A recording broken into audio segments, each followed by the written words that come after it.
Мысалға Бухари мен Муслимнің хадисі бар. Ман ахял ардал майтата фахия.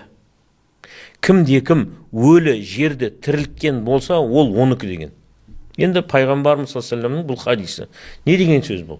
Ешкім қолданбай жатқан бір жерді бір адам жыртып, оны өңдеп, сол жерден егістік алып, немесе сол жерде мал бағып, сол жерді құнарландырып, соны бір тірілтетін болса, ол жер соған өтеді дейді хадисте. Бірақ қазір әлемнің бірде-бір жерінде мемлекеттің рұқсатынсыз ешкім жерді иемделіп ала алмайды. Мемлекеттің рұқсаты болу керек.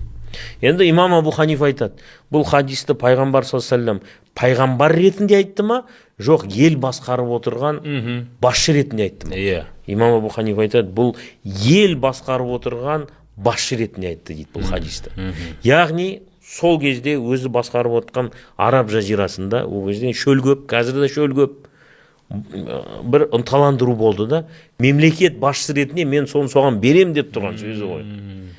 Ал қазір келіп алып, мен бір мысалға Қазақстанның көптеген жерінде қолданылмай жатқан жерлер бар. Барып бір Торғайға немесе бір орталық Қазақстанға бір жерлерді өзімше қоршап, сол жерді құнарландырып, егістік егіп, мал бағып, осындай самодеятельность дейді орысша, осымен айналсам, маған мемлекет жаза тағайындауы мүмкін. Мені әкімшілік жауапкершілікке тартуы мүмкін. Көрдіңіз бе? Тура сол секілді Сауд Арабияда да мен о жерде барып біреудің өлі жерін тірілту былай тұрсын, о жерге кіруім өзі визаны талап етеді. Көрдіңіз бе? Осындай контекстерді үйрететін нәрсе ол мазхаб. Ол мына үкім мен мәтіннің арасыны жүйелендіретін нәрсе. Салафизм келді де жалаң мәтінді қалдырды да айтты. Кім қалай түсінсе, солай түсінсін дейді.